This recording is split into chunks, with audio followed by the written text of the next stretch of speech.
तपाईहरुलाई यस्तो बिमारीको बारेमा बताउन गइरहेको छु जसले गर्दाखेरि तपाईहरु सास लिन पनि बिर्सिन सक्नुहुन्छ। मेरो नाम बिनु लामिछाने घिमिरे, पेशाले म नर्स। टाइप 1 र टाइप 2 डायबिटिज हजुरहरुले सुन्नु भएकै छ। के तपाईहरुले टाइप 3 डायबिटिज सुन्नु भएको छ? टाइप 3 डायबिटिजले तपाईहरुको सीधा दिमागलाई असर गर्छ र त्यसलाई भन्छ अल्जाइमर डिजिज। कतिपयले यसलाई बिर्सने रोग पनि भनेर बुझ्नुहुन्छ। टाइप 1 र टाइप 2 डायबिटिजमा हाम्रो ब्लडमा सुगरको मात्रा धेरै हुन्छ।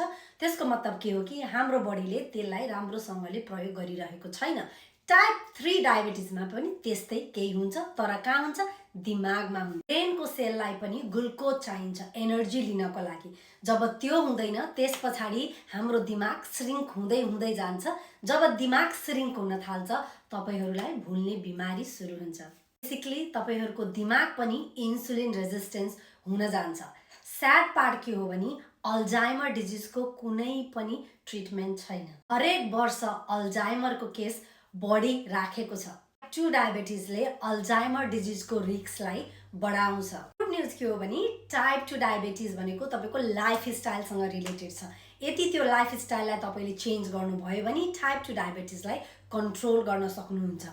टाइप 2 डायबिटिजलाई कन्ट्रोल गर्ने बित्तिकै रिस्क अफ अल्जाइमर डिजिजलाई पनि हजुरहरुले कन्ट्रोल गर्न सक्नुहुन्छ। यो भिडियो तपाईहरुलाई डराउनको लागि होइन, तपाईहरुलाई अवेयरनेस गराउनको लागि, किनभने डायबिटिज भनेको एउटा सिरियस हेल्थ कन्डिसन हो। यसले बिस्तारै बिस्तारै तपाईको सारा शरीरलाई एफेक्ट गर्न सक्छ। त्यही भएर बेलैमा डायबिटिजलाई तपाईहरुले कन्ट्रोल गर्नुपर्छ।